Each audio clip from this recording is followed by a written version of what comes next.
ಹೇಳಿ ಹರಿಶ್ರೀ ನಮಸ್ಕಾರ.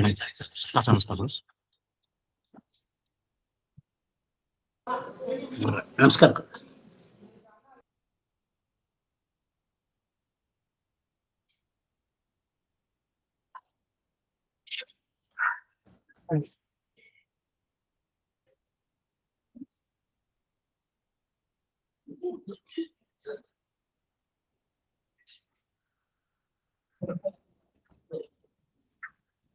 सुमतिभिरनुमेजं शुभकाजं सखाजं सुखमयमनपाजं मुक्त्युपाजं विमाजं गृहजमहममेजं ध्येजमम्नाजगेयं सदजमसदजेजं श्रीसहाजं भजेजं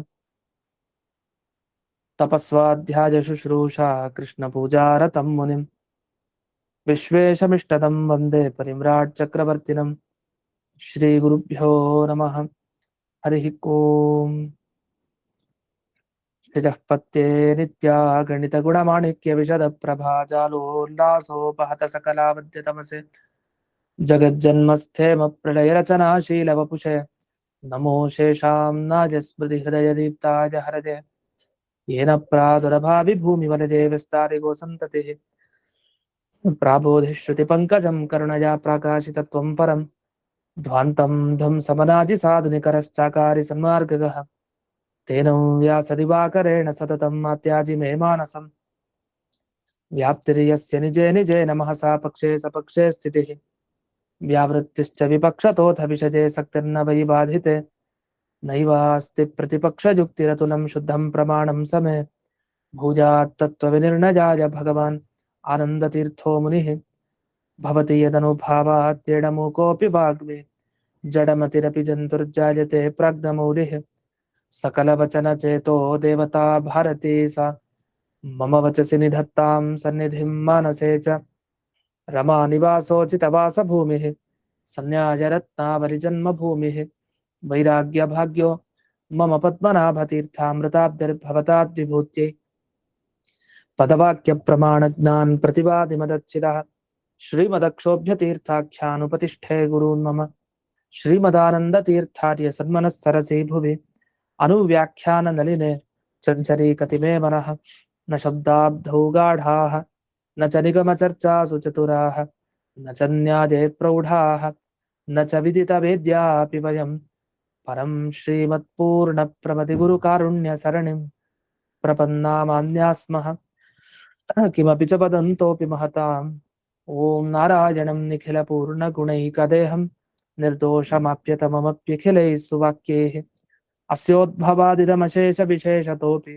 वन्द्यं सदा प्रियतमं मम सन्नमामि कुपिता हि प्रणच्छाया समीकृत्या परं सुखं सेवन्ते यत्पदं धीराः तं भजे वल्लभं श्रियः.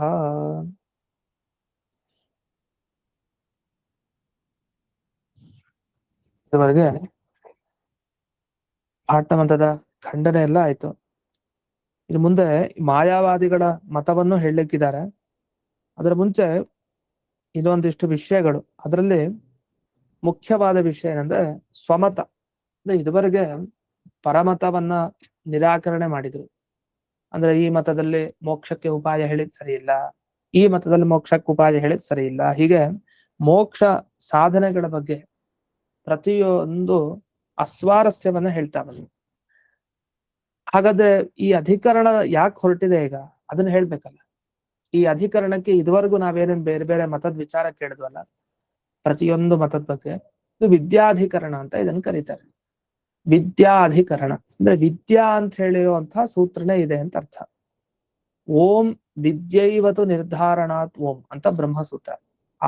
ಅಲ್ಲಿ ವಿದ್ಯಾ ಅಂತ ಮೊದಲು ಶಬ್ದ ಬಂದಿದೆ, ವಿದ್ಯಾಧಿಕರಣ ಅಂತ ಇದಕ್ಕೆ ಹೆಸರು. ಇದರ ಅರ್ಥವನ್ನ ಚಿಕ್ಕದಾಗಿ ನಾವು ನೋಡಿರ್ತೀವಿ ಹಿಂದಕ್ಕೆ. ಈಗ ವಿಶೇಷವಾಗಿ ಈ ಸೂತ್ರದ ಅರ್ಥವನ್ನು ತಿಳಿಸ್ತಾರೆ. ಏನ್ ಅರ್ಥ ಇದಕ್ಕೆ ವಿದ್ಯೈವತು ನಿರ್ಧಾರಣಾತ್ ಓಂ ಅನ್ನೋದಕ್ಕೆ ಅಂತ. ಇದನ್ನು ಇಲ್ಲೇ ಅನುವ್ಯಾಖ್ಯಾನದಲ್ಲಿ ಸೂಚನೆ ಮಾಡಿದ್ದಾರೆ. ಏನಂತ 210ನೇ ಸುಧಾಮೂಲ, ನನ್ವೇತತ್ ಸರ್ವಂ ಸೂತ್ರ ಅನುಕ್ತಂ ಕಸ್ಮಾದ್ ವರ್ಣ್ಯತೆ ಇತ್ಯತ ಆಹ ವಿದ್ಯೇವ. ಯಾಕೆ ಈಗ ಈ ಸೂತ್ರದ ಬಗ್ಗೆ ವಿವರಣೆ ಮಾಡ್ತಾ ಇದ್ದಾರೆ? ಮೊದಲೇ ಹೇಳ್ಬೇಕಾಗಿತ್ತಲ್ಲ, ಅದೊಂದು ಪ್ರಶ್ನೆ ಇದೆ. ಈಗ ಎಲ್ಲಾ ಮತಗಳ ಬಗ್ಗೆ ಹೇಳಿ ಆ ಮತಗಳ ಅಸ್ವಾರಸ್ಯ ತಿಳಿಸಿ ಈಗ ಯಾಕೆ ಈ ಸೂತ್ರದ ಬಗ್ಗೆ ಬರ್ತಾ ಇದಾರೆ ವಿಚಾರಕ್ಕೆ ಅಂದ್ರೆ ನೋಡಿ, ಸೂತ್ರದಲ್ಲಿ ಹೇಳದೇ ಇರೋದನ್ನ ನೀವ್ ಯಾಕೆ ಅನ್ಕೊಳ್ತಾ ಇದೀರಿ? ಇದೆಲ್ಲ ಸೂತ್ರದಲ್ಲೇ ಇರೋದು. ಅದನ್ನ ಸೂತ್ರದಲ್ಲಿ ಇದ್ದದ್ದನ್ನೇ ಇಷ್ಟವರೆಗೆ ಹೇಳಿ ಈಗ ನಾವು ಸೂತ್ರದ ಅರ್ಥ ಹೀಗೆ ಅಂತ ನಾವು ಕೊನೆಗೆ ಉಪಸಂಹಾರ ಮುಕ್ತಾಯ ಮಾಡ್ತಾ ಇದೀವಿ. ಅಂದ್ರೆ ಕೆಲವು ಸಲ ಏನಾಗುತ್ತೆ, ಬ್ರಹ್ಮಸೂತ್ರ ಇರೋದು ತುಂಬಾ ಚಿಕ್ಕದು. ಓಂ ವಿದ್ಯೇವದ ನಿರ್ಧಾರಣ. ಈ ಶಬ್ದಗಳು ನೋಡಿ, ವಿದ್ಯಾ ಏವ ನಿರ್ಧಾರಣ ಅಂತೆಲ್ಲ ಇದೆ. ಏನ್ ಅರ್ಥ ಇದಕ್ಕೆ ಪರಮತ ಖಂಡನೆ ಮಾಡ್ದಂಗ ಆಯ್ತಾ ಇದರಿಂದ? ಯಾವ್ದಾರ ಮತ ಹೇಗ್ ಅರ್ಥ ಆಗತ್ತೆ? ಈಗ ಒಬ್ಬ ಹೇಳ್ದ ಪುರುಷ ಸೂಕ್ತ, ಇದು ದೇವ್ರ ಪರ ಅಲ್ಲ ಅಂತೆಲ್ಲ ಮತ ಬಂತು. ಈ ಮತವನ್ನ ಈ ವಿದ್ಯೆ ಇವತ್ತು ನಿರ್ಧಾರಣಾದ್ವಂ ಅನ್ನೋ ಬ್ರಹ್ಮಸೂತ್ರ ಖಂಡನೆ ಮಾಡ್ತಾ ಇದೆಯಾ? ನಮ್ಗೆ ಅಂದಾಜು ಮಾಡ್ಕೊಳ್ಲಿಕ್ಕೂ ಸಾಧ್ಯ ಇಲ್ಲ. 3 ಶಬ್ದ ಇದೆ, 3-4 ಶಬ್ದ. ಈ 3-4 ಶಬ್ದ ಇಟ್ಕೊಂಡು ಇಷ್ಟೊಂದ್ ಮತಗಳು ಖಂಡನೆ ಮಾಡಿದ್ದಾರೆ ಅಂದ್ರೆ ಇದು ಹೇಗ್ ಸಾಧ್ಯ? ನಮ್ಗೇನ್ ಅನ್ಸುತ್ತೆ, ಈ ಸೂತ್ರದಲ್ಲಿ ಹೇಳಲಿಲ್ಲ, ಹೇಳ್ದೇ ಇರೋದನ್ನೆಲ್ಲ ಜಯತೀರ್ಥರು ವರ್ಣನೆ ಮಾಡಿದ್ದಾರೆ. ಅವ್ರು ಯಾಕೆ ವರ್ಣನೆ ಮಾಡಿದ್ರು? ಮಧ್ವಾಚಾರ ಹಾಗೆ ವರ್ಣನೆ ಮಾಡಿದ್ರಿಂದ ಇನ್ನೂ ಇವರು ಸ್ವಲ್ಪ ಜಾಸ್ತಿ ವರ್ಣನೆ ಮಾಡಿದ್ದಾರೆ ಅಂತಾನೆ ಅನ್ಸೋದು ಮೇಲ್ನೋಟಕ್ಕೆ. ಅದನ್ನು ಜಯತೀರ್ಥರೇ ಪ್ರಶ್ನೆ ಮಾಡ್ತಾರೆ. ನಾನು ಏತತ್ ಸರ್ವಂ ಸೂತ್ರ ಅನುಕ್ತಂ, ಇದೆಲ್ಲ ಸೂತ್ರದಲ್ಲಿ ಹೇಳಲಿಲ್ಲ, ಇದನ್ನ ಉತ್ಸೂತ್ರಿತ ಅಂತ ಕರೀತಾರೆ. ಅಂದ್ರೆ ಸೂತ್ರದಲ್ಲಿ ಹೇಳ್ದೇ ಇರೋ ವಿಷಯವನ್ನ ಉತ್ಸೂತ್ರಿತ, ಸೂತ್ರದಿಂದ ಹೊರಗ್ ಬಂದಿದ್ದು ಉತ್ಸೂತ್ರಿತ, ಉದ್ಗತ ಸೂತ್ರಕ್ಕಿಂತ. ಆದ್ರಿಂದ ಅಕಸ್ಮಾತ್ ವರ್ಣತೆ ಈ ಎಲ್ಲ ವಿಷಯ ಈಗ ಯಾಕೆ ಬೇಕಾ ಪ್ರಸ್ತುತ ಪ್ರಸಂಗ ಅಂತ. ಅದಕ್ಕೆ ಶಾಸ್ತ್ರದಲ್ಲಿ ಒಂದು ಮಾತಿದೆ, ಏನಂದ್ರೆ ಉತ್ಸೂತ್ರಿತ ಆಗ್ಬಾರ್ದು ಯಾವತ್ತು ವ್ಯಾಖ್ಯಾನ ಬರೀಬೇಕಂತೆ ಸೂತ್ರಕ್ಕೆ. ಅಂದ್ರೆ ಸೂತ್ರದಲ್ಲಿ ಏನ್ ಇದೆಯೋ ಅದನ್ನ ಬರಿಬೇಕು ಹೊರತು ಸೂತ್ರಕ್ಕಿಂತ ಹೊರಗಡೆ ಹೋಗ್ಬಿಟ್ರೆ ವಿಷಯ ಉತ್ಸೂತ್ರಿತ ಆಯ್ತು ಅಂತಾರೆ, ಅದು ದೊಡ್ಡ ದೋಷ. ಅದನ್ನೆಲ್ಲ ಉತ್ಸೂತ್ರಿತ ಆಗ್ಬಾರ್ದು. ಅದೇ ಉತ್ಸೂತ್ರಿತ ಆಯ್ತಲ್ವಾ ಇಲ್ಲಿ ಅಂತ ಪ್ರಶ್ನೆ. ಅದಕ್ಕೆ ಇವ್ರು ಹೇಳ್ತಾರೆ, ಇಲ್ಲ, ಆಚಾರ್ಯರೇ ಅದಕ್ಕೆ ಉತ್ತರ ಕೊಟ್ರು. ವಿದ್ಯೈವ ಏತೀಮಮೇವ ಅರ್ಥಂ ವಿದ್ಯೈವ ಇತಿ ಇಮಮೇವ ಅರ್ಥಂ ಸ್ವಯಂ ಏವ ಆಹ ವೇದರಾಟ್. ವೇದರಾಟ್ ಅಂದ್ರೆ ವೇದವ್ಯಾಸರು ಸ್ವಯಂ ಅವರೇ ಹೇಳಿದ್ದಾರೆ. ವಿದ್ಯೈವ ಇತಿ, ವಿದ್ಯೈವ ಅಂತ ಸೂತ್ರ ಹೇಳ್ತಾ ಇಮಮೇವ ಅರ್ಥಂ, ನಾವು ಇದುವರೆಗೆ ಹೇಳಿದ ಅರ್ಥವನ್ನೇ ವೇದವ್ಯಾಸರು ಹೇಳಿದ್ರು. ಅಂದ್ರೆ ವೇದವ್ಯಾಸರ ಅಭಿಪ್ರಾಯ ಬಂದ್ಬಿಟ್ಟು ನಾವು ಇನ್ನೇನೋ ಹೇಳ್ತಾ ಇಲ್ಲ ಅಂತ ಮಧ್ವಾಚಾರ್ಯ ತಿಳಿಸಿದ್ರು. ಅದನ್ನ ಇವ್ರು ಹೇಳ್ತಾರೆ, ಅಲ್ಲ ಸ್ವಯಮೇವ ಅವ್ರು ತಿಳಿಸಿದ್ದಾರೆ ಅಂದ್ರೆ ಹೇಳಿದ್ದೆ 3-4 ಶಬ್ದ, ಅದ್ ಹೆಂಗಪ್ಪ ತಿಳಿಸಿದ್ದಾರೆ ಅಂತ ಡೌಟ್ ಬರಲ್ವಾ? ಅದಕ್ಕೆ ಜಯತೀರ್ಥರ ವ್ಯಾಖ್ಯಾನ ನೋಡಿ, ವಿದ್ಯೈವ ಅಂದ್ರೆ ಎಲ್ಲಿ ತಿಳಿಸಿದ್ದಾರೆ ಅಂತ ಒಂದ್ ಮೊದಲು ಡೌಟ್ ಬರುತ್ತೆ. ಮಧ್ವಾಚಾರ್ಯ ಹೇಳ್ಬಿಟ್ರು, ಇಲ್ಲ ವಿದ್ಯೈವ ಅಂತ ಹೇಳಿದ್ದಾರೆ. ಎಲ್ಲಿ ಹೇಳಿದ್ದಾರೆ ಅಂದ್ರೆ ವಿದ್ಯೈವತು ನಿರ್ಧಾರಣಾದಿತಿ ಸೂತ್ರೇಣ, ಅದಕ್ಕೆ ಬರುತ್ತೆ ಈ ಸೂತ್ರದಿಂದ ಹೇಳಿದ್ದಾರೆ ಅಂತ. ಸೂತ್ರದಿಂದ ಹೇಗೆ ಹೇಳಿದ್ದಾರೆ? 4 ಶಬ್ದ ಇರೋದಲ್ವಾ. ಸ್ವಯಮೇವ ಅನ್ನತು ಅರ್ಥತಃ. ನೋಡಿ, ತಾವೇ ಹೇಳಿದ್ ನಿಜ, ಅರ್ಥ ದೃಷ್ಟಿಯಲ್ಲ, ಶಬ್ದ ಬಳಸಿ ಹೇಳಿದ್ದಾರೆ, ಶಬ್ದದಿಂದಲೇ ಹೇಳಿರೋದು. ಅಲ್ಲ, ಇದು 3-4 ಶಬ್ದಕ್ಕೆ ಇಷ್ಟೊಂದು ಅರ್ಥನ? ಇದು ಹೇಗೆ ಇಷ್ಟೊಂದು ಮತದ ಖಂಡನೆ ಹೇಗಾಯ್ತು ಅನ್ನೋದು ನಮಗ್ ಹೇಗೆ ಅರ್ಥ ಆಗ್ಬೇಕು ಆ ರೀತಿ ಇವರು ವ್ಯಾಖ್ಯಾನವನ್ನ ಮಾಡ್ತಾರೆ. ಅದರಲ್ಲಿ ಈ ಟಿಪ್ಪಣಿಯ ಒಂದು ವಿಚಾರ ಇದೆ, ಅಲ್ಲಿ ಶೇಷವಾಕ್ಯದ ಚಂದ್ರಿಕಾ ಟಿಪ್ಪಣಿ. ಹಾಗಾದ್ರೆ ಇಲ್ಲಿವರೆಗೆ ಏನಾಯ್ತು? ಇಷ್ಟೊಂದು ಮತದ ಖಂಡನೆ ಮಾಡಿದ್ರಿ, ಇದು ಯಾವ್ದು ಸೂತ್ರದಲ್ಲಿ ಇಲ್ವಲ್ಲ ಅಂತ ಪ್ರಶ್ನೆ ಮಾಡಿದ್ರು. ಇಲ್ಲ, ಇದೆಲ್ಲ ಸೂತ್ರದಲ್ಲೇ ಇದೆ, ವೇದವ್ಯಾಸರೇ ಹೇಳಿದ್ದಾರೆ. ವಿದ್ಯೆವದು ನಿರ್ಧಾರಣ ತನ್ನೋ ಬ್ರಹ್ಮಸೂತ್ರದಲ್ಲೇ ಹೇಳಿದ್ದಾರೆ, ತಾವೇ ಹೇಳಿದ್ದಾರೆ, ಅರ್ಥತಃ ಅಲ್ಲ. ಅಂದ್ರೆ ಇಂಡೈರೆಕ್ಟ್ ಆಗಿ ಏನ್ ಹೇಳಿಲ್ಲ, ನೇರವಾಗಿ ಶಬ್ದದಿಂದಲೇ ಹೇಳಿದ್ದಾರೆ, ಇದ್ ಸರಿ ಇಲ್ಲ, ಇದ್ ಸರಿ ಇಲ್ಲ, ಈ ತರ ಇಲ್ಲ ಅಂತ ಹೇಳಿದ್ದಾರೆ ಅಂತ. 4 ಶಬ್ದದಿಂದ ಇದೆಲ್ಲ ಹೇಗ್ ಸಿಗತ್ತೆ ಅಂತ ಒಂದು ಪ್ರಶ್ನೆ ಇದೆ. ಅದು ಇದಕ್ಕೆ ವ್ಯಾಖ್ಯಾನ ಮಾಡ್ತಾ ಶೇಷವಾಕ್ಯಾರ್ಥ ಚಂದ್ರಿಕಾ ಗ್ರಂಥದಲ್ಲಿ ಹೇಳ್ತಾರೆ, ಮೋಕ್ಷ ಸಾಧನ ನಿರಾಕರಣಸ್ಯ ಸೂತ್ರಾರ್ಥತ್ವ ವರ್ಣನ ಬರ ಉತ್ತರ ಗ್ರಂಥಸ್ಯ ವೈಯರ್ಥ್ಯಂ. ಇದುವರೆಗೆ ಮೋಕ್ಷಕ್ಕೆ ಯಾವುದು ಉಪಾಯ ಅಲ್ಲ ಅನ್ನೋದ್ರ ಬಗ್ಗೆ ವಿಸ್ತಾರವಾಗಿ ಹೇಳ್ತಾ ಬಂದ್ರು. ಇದು ಸೂತ್ರದ ಅರ್ಥ ಅಂತೆಲ್ಲ ಹೇಳ್ತಾ ಬಂದ್ರು. ಆದ್ರೆ ಇದೆಲ್ಲ ಸೂತ್ರದಲ್ಲಿ ಇಲ್ದಿರೋ ಅರ್ಥ ಹೇಳತ್ತಲ್ಲ ಅಂತ ಪ್ರಶ್ನೆ ಮಾಡಿಕೊಂಡು, ಹೌದು, ಯದ್ಯಪಿ ಶ್ರುತ್ಯ ಪ್ರಾಪ್ತ ಇವ ಅರ್ಥತ ಪ್ರಾಪ್ತೋಪಿ ಸೂತ್ರಾರ್ಥ ಇವ. ಅಂದ್ರೆ ಹೇಗೆ ಶಬ್ದವನ್ನ ಕೇಳಿದಾಗ ನಮಗೆ ಅರ್ಥ ಸಿಗತ್ತೋ ಹಾಗೆ ಅರ್ಥಾತ್ ಅರ್ಥ ಅದು ಸೂತ್ರದ ಅರ್ಥವೇ ಅಂತ ಒಂದು ಗ್ರಂಥ ಇದೆ. ಅಂದ್ರೆ ಈ ಏನಂದ್ರೆ, ನೀನ್ ಬರ್ಬೇಡ ಅಂತ ಒಬ್ಬನಿಗೆ ಹೇಳ್ಬೇಕು, ಅವನಿಗೆ ಡೈರೆಕ್ಟ್ ಆಗಿ ಹೇಳಲಿಲ್ಲ, ಇನ್ನೊಬ್ಬನ ಕೈಲಿ ಹೇಳಿ ಕಳ್ಸಿದ್ವಿ, ಅವ್ನ್ ಬರ್ಬಾರ್ದು, ಅವ್ನಿಗೆ ಹೇಳು ಅಂತ. ಅದ್ ಹೇಳ್ದಂಗೆ ತಾನೇ ಅರ್ಥ. ಅಂದ್ರೆ ಡೈರೆಕ್ಟ್ ಆಗಿ ಶಬ್ದ ಬಾಯ್ ಬಿಟ್ಟು ಅವನ್ಗೆ ಹೇಳಿ, ಇಲ್ಲ ಇನ್ನೊಬ್ಬರ ಕೈಲಿ ಅವನಿಗೆ ಹೇಳಿಸಿ, ಒಟ್ಟು ವಿಷಯ ಮುಟ್ಬೇಕು, ಕೆಲಸ ಆಗ್ಬಾರ್ದು, ಅವ್ರು ಬರ್ಬಾರ್ದು. ಅಂತೂ ಆಯ್ತಲ್ಲ, ಅದೇ ರೀತಿ ಆಯ್ತು. ಹಾಗಾದ್ರೆ ಏನಾಯ್ತು? ಶ್ರುತ್ಯ ಅರ್ಥತಃ ನೇರವಾಗಿ ಹೇಳಿ ಅಥವಾ ಪರಂಪರೆಯ ಇನ್ನೊಬ್ರು ಮುಖಾಂತರ ಹೇಳಿ ಸೂಚನೆ ಕೊಡಿ, ಏನೋ ಒಂದು. ಆದ್ರೆ ತಿಳಿಸೋ ವಿಷಯ ಹೇಗ್ ಬೇಕಾದ್ರೆ ತಿಳಿಸ್ಬೋದು. ಅದನ್ನೇ ಶಬ್ದಗಳನ್ನ ಬಳಸೇ ನೇರವಾಗಿ ಹೇಳ್ಬೇಕು ಅಂತಿಲ್ಲ. ಹಾಗೇಗೂ ಶಬ್ದಗಳನ್ನ ಬಳಸಿ ಹೇಳ್ಬೋದು, ಶಬ್ದ ಬಳಸದೆ ಸೂಚನೆ ಕೊಡ್ಬೋದು, ಹಾಗಾದ್ರೆ ಸೂತ್ರದಲ್ಲಿ ಪ್ರತಿಯೊಬ್ಬ ಯಾರ್ಯಾರು ಸೂತ್ರ ರಚನೆ ಮಾಡ್ತಾರೋ ಅವರೆಲ್ಲ ಬಾಯಿ ಬಿಟ್ಟೆ ಹೇಳ್ಬೇಕು ಅಂತಿಲ್ಲ, ಅವ್ರು ಸೂಚನೆ ಕೊಟ್ಟಿರ್ತಾರೆ. ಆ ಸೂಚನೆ ಕೊಡುವಾಗ ನಾವು ತಿಳ್ಕೊಂಡ್ರೆ ಸಾಕು. ಈ ತರ ಇರೋದು ಸೂತ್ರ ಗ್ರಂಥದ ಕ್ರಮನೇ ಹಾಗೆ. ಯಾಕಂದ್ರೆ ಸೂತ್ರ ಅಂದ್ರೆ ಸೂಚನಾ ಸೂತ್ರಂ ಅಂತಾನೆ ಅದಕ್ಕೆ ಹೆಸರು. ಸೂಚನೆ ಮಾಡೋದ್ರಿಂದ ಅದಕ್ಕೆ ಸೂತ್ರ ಅಂತ ಕರೀತಾರೆ. ಬ್ರಹ್ಮಸೂತ್ರ ವೇದವ್ಯಾಸರೇ ದೀರ್ಘವಾಗಿ ಒಂದು 18 ಪುರಾಣ ಬರ್ದಿರೋ ತರ ಬರಿಬೋದಿತ್ತು, ಒಂದೊಂದು ಬ್ರಹ್ಮಸೂತ್ರಕ್ಕೆ ಅವರೇ ವಿವರಣೆ. ಆದ್ರೆ 564 ಬ್ರಹ್ಮಸೂತ್ರ ಏನ್ ಬರೆದ್ರು, ಒಂದೊಂದು ಚಿಕ್ಕದಾಗಿ ಬರೆದ್ರು. ಅಷ್ಟೊಂದು ಭಾಗವತ ವಿಸ್ತಾರವಾಗಿ ಅಷ್ಟೊಂದು ಪುರಾಣಗಳೆಲ್ಲ ಸಾವಿರಾರು ಶ್ಲೋಕಗಳಷ್ಟು ಬರೆದವ್ರಿಗೆ ಒಂದ್ ಬ್ರಹ್ಮಸೂತ್ರ ಇಷ್ಟೊಂದು ಚಿಕ್ಕದಾಗಿ ಯಾಕೆ ಬರಿಬೇಕಾಗಿತ್ತು ಅಂದ್ರೆ ಅದಕ್ಕೆ ಹೇಳೋದು ಅದು ಭಾಗವತ, ಪುರಾಣ, ಮಹಾಭಾರತ, ಇತಿಹಾಸ. ಇದನ್ನು ಸೂತ್ರ ಅಂತ ಅದಕ್ಕೆ ಕರೆಯೋದು ಬ್ರಹ್ಮಸೂತ್ರನ. ಯಾಕೆ ತುಂಬಾ ಚಿಕ್ಕದು, ಎಷ್ಟು ಚಿಕ್ಕದೋ ಅಷ್ಟು ಚಿಕ್ಕದಾಗಿ ಹೇಳಿದ್ದಾರೆ, ಜಾಸ್ತಿ ಅರ್ಥ. ಹಾಗಂತ ಅದ್ರ ಜಾಸ್ತಿ ಶಬ್ದ ಇದೆ, ಅಷ್ಟೇ ಜಾಸ್ತಿ ಅರ್ಥನೂ ಇದೆ ಬೇರೆ ಗ್ರಂಥದಲ್ಲಿ. ಅದ್ರ ಸರಳವಾಗಿರ್ಲಿ ಅಂತ ಅವರಲ್ಲಿ ಪುರಾಣ ಇತಿಹಾಸದನ್ನೇ ಹಾಗೆ ವರ್ಣನೆ ಮಾಡಿದ್ದಾರೆ. ಹಾಗಾದ್ರೆ ಸೂತ್ರ ಗ್ರಂಥದ ಶೈಲಿನೇ ಬೇರೆ, ಪುರಾಣ ಗ್ರಂಥದ ಶೈಲಿ ಬೇರೆ, ಇತಿಹಾಸ ಗ್ರಂಥದ ಶೈಲಿ ಬೇರೆ. ಒಂದೊಂದು ಗ್ರಂಥಕ್ಕೆ ಶೈಲಿ ಇರುತ್ತೆ, ಎಲ್ಲಾ ಗ್ರಂಥಗಳು ಒಂದೇ ತರ ಇರಲ್ಲ, ಅದ್ರ ಓದೋ ಧಾಟಿನೂ ಬೇರೆ ಇರುತ್ತೆ. ಭಾಗವತ ಅಧ್ಯಯನ ಮಾಡೋ ತರ ಸುಧಾಧ್ಯಯನ ಮಾಡ್ಲಿಕ್ಕೆ ಅಲ್ಲ, ಸುಧಾಧ್ಯಯನ ಮಾಡೋ ತರ ಭಾಗವತ ಅಧ್ಯಯನ ಆಗಲ್ಲ. ಅದಕ್ಕೆ ಆದ ಒಂದು ವಿಲಕ್ಷಣ ಕ್ರಮ ಇದೆ. ಹಾಗೆ ಓದಿದ್ರೆ ಅದ್ ಅರ್ಥ ಆಗೋದು, ಇಲ್ಲಾಂದ್ರೆ ಅರ್ಥ ಆಗಲ್ಲ. ಇಲ್ಲೂ ಸುಧಾದಲ್ಲಿ ಈಗೇನ್ ಮಾಡಿದ್ರು, ಸ್ವತಃ ನೇರವಾಗಿ ಹೇಳಿಲ್ವಲ್ಲ ಇಲ್ಲೇನೋ, ಹೌದು ನೇರವಾಗಿ ಹೇಳ್ಬೇಕಾಗಿಲ್ಲ, ಸ್ವಯಮೇವ ನತ್ವರ್ಥತಃ ತಾವೇ ಹೇಳಿದ್ದಾರೆ, ಏನು ಇನ್ನೊಬ್ರು ಮುಖಾಂತರ ಹಿಡಿಸಿದಲ್ಲ. ಆದ್ರೆ ಅರ್ಥತಃ ಸಿಕ್ಕ ಅರ್ಥವೂ ಸೂತ್ರದ ಅರ್ಥ, ಅಂದ್ರೆ ಪರಂಪರೆಯ ಸಿಗುವಂತಹ ಅರ್ಥವೂ ಸೂತ್ರದ ಅರ್ಥವಾಗಿಯೇ ಸೇರಿರುತ್ತೆ. ಆದ್ರಿಂದ ಈ ಆಚಾರ್ಯರು ಏನು ವ್ಯಾಖ್ಯಾನ ಮಾಡಿದ್ರು ಇದುವರೆಗೆ, ಈ ಮತ ಸರಿ ಇಲ್ಲ ಆ ಮತ ಸರಿ ಇಲ್ಲ ಅಂತ, ಇದು ಸೂತ್ರದ ಅರ್ಥವೇ. ಆದ್ರಿಂದ ಭಾಷ್ಯದಲ್ಲಿ ಅಂದ್ರೆ ಮಧ್ವಾಚಾರ್ಯರ ಭಾಷ್ಯದಲ್ಲಿ ಸೂತ್ರದಲ್ಲಿ ಬರದೇ ಇರೋ ವಿಷಯ ಅಂತ ಒಂದಿಲ್ಲ. ಆದ್ರಿಂದ ಇಷ್ಟು ವಿರೋಧವನ್ನ ಪರಿಹರಿಸ್ಕೊಳ್ಬೇಕು ಮೊದಲು. ಇಲ್ಲ ಅಂದ್ರೆ ಇಷ್ಟೊತ್ತು ಮಧ್ವಾಚಾರ್ಯರು ಏನ್ ವಿವರಣೆ ಮಾಡಿದ್ರು ಏನೋ ಅಸಂಗತ, ವೇದವ್ಯಾಸರು ಹೇಳ್ದಿರೋ ವಿಷಯನೆಲ್ಲ ಇವ್ರು ಹೇಳಿದ್ದಾರೆ ಅಂತ ಆಗ್ಬಿಡುತ್ತೆ. ಎಷ್ಟೋ ಬಾರಿ ಮಧ್ವಾಚಾರ್ಯ ಹೇಳ್ದಿರೋ ವಿಷಯನೆಲ್ಲ ಜಯತೀರ್ಥರು ಹೇಳಿದ್ದಾರೆ ಅಂತ ಆಗಲ್ಲ, ಮಧ್ವಾಚಾರ್ಯರ ಅಭಿಪ್ರಾಯ ಇರೋದನ್ನೇ ಹೇಳಿರ್ತಾರೆ, ನಮಗೆ ಅರ್ಥೈಸ್ಕೊಳ್ಲಿಕ್ಕಾಗಿಲ್ಲ, ಅದನ್ನ ಟಿಪ್ಪಣಿಕಾರರು ಮುಂದಿನವ್ರು ತಿಳಿಸ್ತಾರೆ. ಇಲ್ಲ ನೋಡಿ, ಇದು ಅವ್ರಿಗೆ ಗೊತ್ತಿತ್ತು, ಅವ್ರಿಗೆ ಮನಸ್ಸಿನಲ್ಲಿತ್ತು, ಆದ್ರೆ ಶಿಷ್ಯರಿಗೆ ಏನ್ ಬಿಟ್ಟಿದ್ರು ಅಂತ ಒಂದು ಉತ್ತರ. ಇಲ್ಲ ಅವ್ರ ಮನಸ್ಸಲ್ಲಿ ಇದ್ದಿದ್ದೇ ಹೀಗ್ ನೋಡಿ, ಹೇಗ್ ಗೊತ್ತಾಯ್ತು ಅಂತ ಅದಕ್ಕೊಂದು ಕಾರಣ ತೋರಿಸ್ಕೊಡ್ತಾರೆ. ಈ ತರ ಸುಮಾರು ಕಡೆ ಮಾಡ್ತಾರೆ. ಇದೆಲ್ಲ ಆದ್ಮೇಲೆ ಇಲ್ಲಿ ಮುಂದಿನ ಸುಧಾಮೂಲದಲ್ಲಿ ಒಂದು ವಿಶೇಷವಾದ ವಿಚಾರವನ್ನು ಮಾಡ್ತಾರೆ. ಇದು ಪರಭಾಷ್ಯಕಾರರು ವ್ಯಾಖ್ಯಾನ ಮಾಡೋ ಕ್ರಮ. ಪರಭಾಷ್ಯ ಅಂತಂದ್ರೆ ಇಲ್ಲಿ ಮಧ್ವ ಭಾಷ್ಯ ಅಲ್ಲ, ಬೇರೆ ಭಾಷ್ಯದವರು ಇದಕ್ಕೆ ವಿವರಣೆ ಮಾಡಿದ್ದಾರೆ. ಅಂದ್ರೆ ಯಾವ್ದಕ್ಕೆ, ವಿದ್ಯಾಧಿಕರಣದ ಈ ಸೂತ್ರಕ್ಕೆ. ಅವ್ರು ಹೇಳೋ ವಿಷಯ ನೋಡಿ ನಿಮ್ಗೆ ಅರ್ಥನೇ ಆಗಲ್ಲ, ಆ ತರ ಇದೆ ಅವರ ಸಿದ್ಧಾಂತನೂ. ಹಾಗೆ ಮೇಲ್ನೋಟಕ್ಕೆ ಓದ್ದಾಗ ನಿಮ್ಗೆ ಅರ್ಥನೇ ಆಗಲ್ಲ, ಗೊಂದಲಕ್ಕೆ ಅವಕಾಶ ಇದೆ. ಏನ್ ಹೇಳ್ತಾ ಇದಾರೆ, ಏನ್ ಹೇಳಿಕ್ ಹೊರಟಿದ್ದಾರೆ, ಕೊನೆಗೆ ಏನ್ ಆಯ್ತು, ಕೊನೆಗೆ ಏನ್ ಬಂತು, ಏನೂ ಗೊತ್ತಾಗಲ್ಲ, ಹಾಗಿರುತ್ತೆ ವ್ಯಾಖ್ಯಾನ. ಆದ್ರೆ ಆಚಾರ್ಯರ ಭಾಷ್ಯದಲ್ಲಿ ಹಾಗಿಲ್ಲ, ಜಯತೀರ್ಥರ ನ್ಯಾಯಸುಧಾದಲ್ಲೂ ಹಾಗಿಲ್ಲ, ಸ್ಪಷ್ಟವಾಗಿ ಹೇಳಿರ್ತಾರೆ ಇದು ವಿಷಯ ಹೀಗೆ ಅಂತ. ವಾಜಸನೇಯಿನೋ ಅಧೀಯತೆ ಅಂತ ಒಂದು ಮಾತು ಶುರು ಮಾಡ್ತಾರೆ. ವಾಜಸನೇಯಿ ಶಾಖೆ ಅಂತ. ಈಗ ಯಾಜ್ಞವಲ್ಕ್ಯ ಶಾಖೆ ಅಂತ ಕೇಳ್ತೀವಲ್ಲ, ಅದೇ ತರ ವಾಜಸನೇಯ ಶಾಖೆ, ಛಾಂದೋಗ್ಯ ಶಾಖೆ, ಬೃಹದಾರಣ್ಯಕ ಶಾಖೆ ಅಂತೆಲ್ಲ ವೇದದ ಶಾಖೆಗಳಿರುತ್ತಲ್ಲ, ಹಾಗೆ ವಾಜಸನೇಯಿನೋ ಅಧೀಯತೆ, ವಾಜಸನೇಯ ಶಾಖೆ ಇದೆ. ಆ ಶಾಖೆಯಲ್ಲಿ ವಾಜಸನೇಯಿ ಅಂತ ಕರೀತಾರೆ. ವಾಜಸನೇಯಿಗಳು ಅಂತಂದ್ರೆ ವಾಜಸನೇಯ ಶಾಖೆಯನ್ನ ಒಪ್ಪಿದವರು, ಅದನ್ನ ಫಾಲೋ ಮಾಡೋರು ಅಂತ ಅರ್ಥ. ಅವ್ರೇನ್ ಹೇಳ್ತಾರೆ ಅಂದ್ರೆ, 36 ಅಪಶ್ಯತ್ ಆತ್ಮನೋ ಅಗ್ನೀನ್ ಅರ್ಕಾನ್ ಮನೋಮಯಾನ್ ಅಂತ ಹೇಳಿ ವಾಕ್ಯ ಇದೆ ಒಂದು. ಈ ಶಾಖೆಯಲ್ಲಿ ಬರುವಂತ ಈ ವಾಕ್ಯದ ಬಗ್ಗೆ ವಿಚಾರ ಮಾಡ್ತಾರೆ. ಇದು ವಿದ್ಯಾಧಿಕರಣಕ್ಕೆ ಅವ್ರ ಅರ್ಥ ಹೇಳೋದು.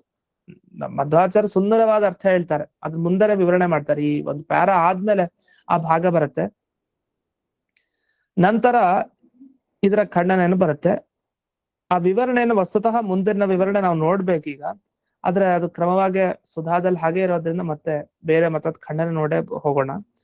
ಇಲ್ಲೇನ್ ಮಾಡ್ತಾರೆ, ವಾಜಸನೇಯಿನೋ ಅಗ್ನಿ ರಹಸ್ಯ ಒಂದು ಭಾಗ ಅಲ್ಲೇ ಹೇಳ್ತಾರೆ, ನೈವವ ಇದಮಗ್ರೆ ಸದಾಸೀತ್ ಇತ್ಯಸ್ಮಿನ್ ಬ್ರಾಹ್ಮಣೆ ಮನೋ ಅಧಿಕೃತ್ಯ ಅಧೀಯತ ಇತ್ಯರ್ಥ ಅಂತ. ಅಂದ್ರೆ ಒಬ್ಬ ಮನುಷ್ಯನ ಆಯುಷ್ಯಮಾನ ಎಷ್ಟು, ಆ ಆಯುಷ್ಯಮಾನದಲ್ಲಿ ಅವನು ಎಷ್ಟು ಜ್ಞಾನ ಪಡ್ಕೊಳ್ತಾನೆ ಅನ್ನೋದ್ರ ಬಗ್ಗೆ ಒಂದು ವಿವರಣೆ ಬರುತ್ತೆ. ಈಗ ಒಬ್ಬ ಮನುಷ್ಯ ಬದುಕೋದು ಎಷ್ಟು ವರ್ಷ ಅನ್ನೋದ್ರ ಮೇಲೆ ಡಿಪೆಂಡ್. ಈಗ ಒಂದು ದಿವಸ ಲೆಕ್ಕ ಹಾಕೊಂಡ್ರೆ 24 ಗಂಟೆಯಲ್ಲಿ ಎಷ್ಟು ಜ್ಞಾನ ಬಂದಿರುತ್ತೆ ನಮಗೆ. ಸಾಧ್ಯ ಇಲ್ಲ ಹೇಳಲಿಕ್ಕೆ. ಕ್ಷಣ ಕ್ಷಣ ಸೆಕೆಂಡ್ಗಳಲ್ಲಿ ಎಷ್ಟೆಷ್ಟು ಜ್ಞಾನ ಬಂದಿರುತ್ತೆ ಅಂತ ಊಹಿಸೋದು ಹೇಗೆ? ತುಂಬಾ ಕಷ್ಟ. ಇವ್ರು ಎಲ್ಲಿ ಲಿಂಕ್ ಮಾಡ್ತಾ ಇದಾರೆ ಅಂದ್ರೆ ಈ ವಿಷಯನ ಓಂ ವಿದ್ಯೈವತು ನಿರ್ಧಾರಣಾತು ಅಂತ ಬ್ರಹ್ಮಸೂತ್ರ ಇದೆ. ವಿದ್ಯಾ ಅಂದ್ರೆ ಜ್ಞಾನ ಅಂತ ಅರ್ಥ.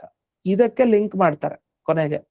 ಹಾಗಾದ್ರೆ ಯಾವ ವಿಷಯದ ಬಗ್ಗೆ ಅವ್ರು ಹೇಳಲಿಕ್ಕೆ ಹೊರಟಿದ್ದಾರೆ, ಏನ್ ಉಪಾಸನೆ ಮಾಡ್ಬೇಕು, ಇಲ್ಲಿ ಏನ್ ಹೇಳ್ತಾ ಇದಾರೆ ವಿದ್ಯಾಧಿಕರಣದಲ್ಲಿ ಅಂತ ಪರಕೀಯದವರು, ನಮ್ಮ ಮತದವರಲ್ಲ, ಪರಕೀಯರು, ಬೇರೆ ಮತದವರು ತಾವೇನ್ ವ್ಯಾಖ್ಯಾನ ಮಾಡ್ತಾ ಇದ್ದಾರೆ ಅದನ್ನ ಇಲ್ಲಿ ವರ್ಣಿಸ್ತಾ ಇದ್ದಾರೆ. ಇದನ್ನು ಶೇಷವಾಕ್ಯಾರ್ಥ ಚಂದ್ರಿಕಾದಲ್ಲಿ ತುಂಬಾ ವಿಸ್ತಾರವಾಗಿ ಕೊಟ್ಟಿದ್ದಾರೆ.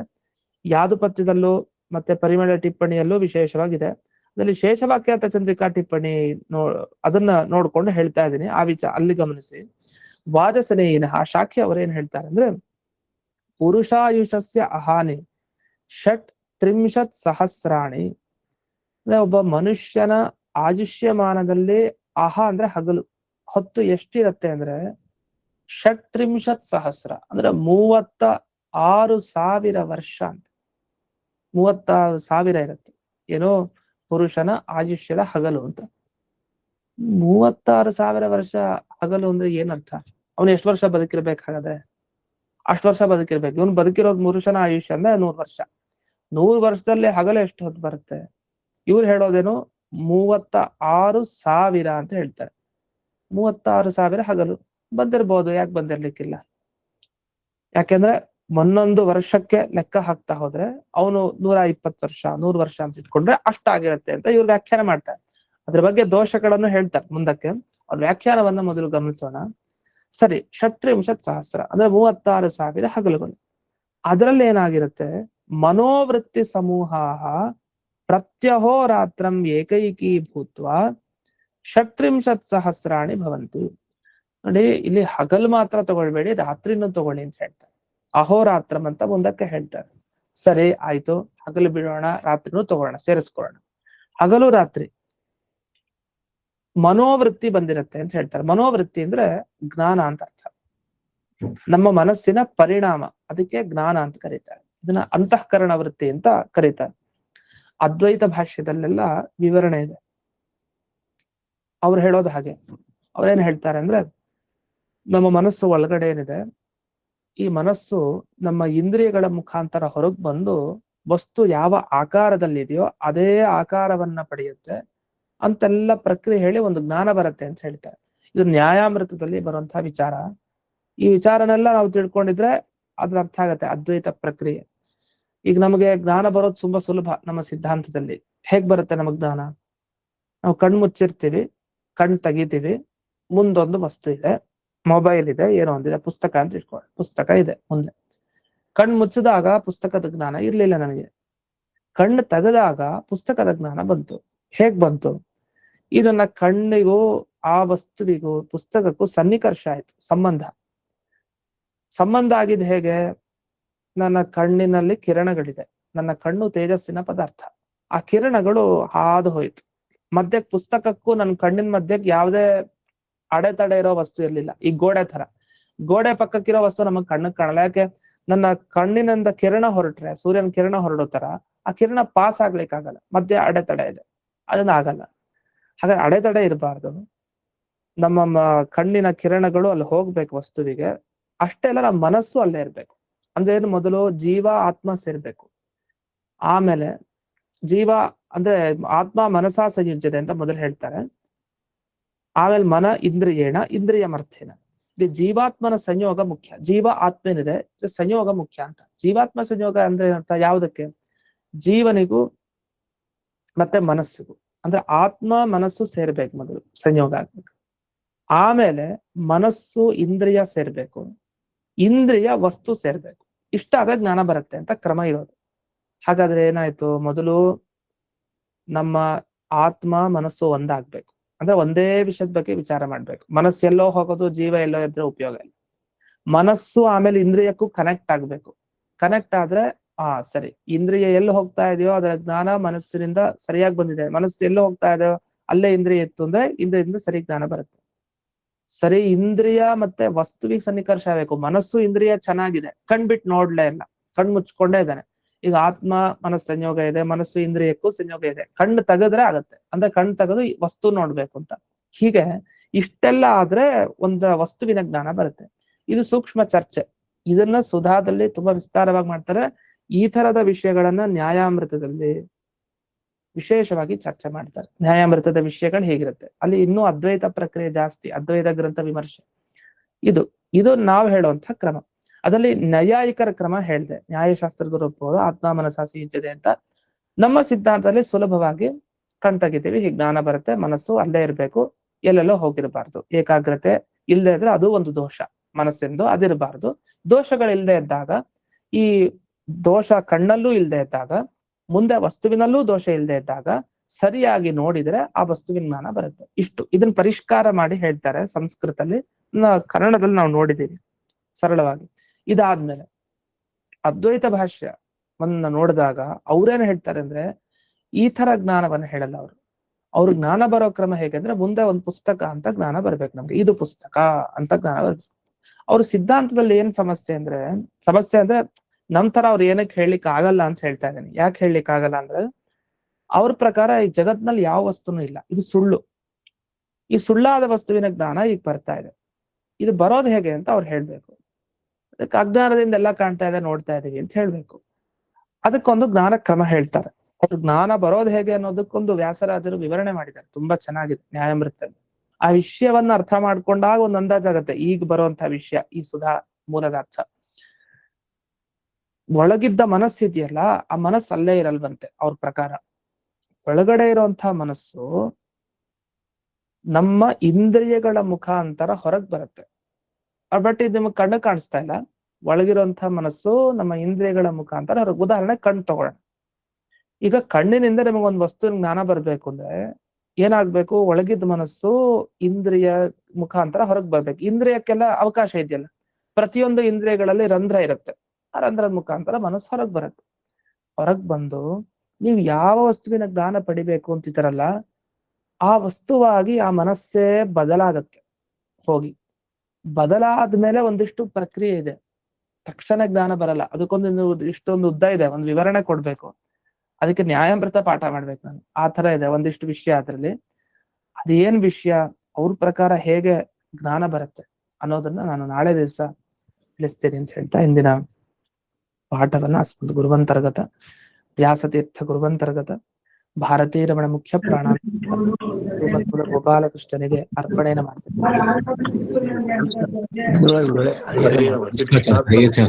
ನಮಸ್ಕಾರ.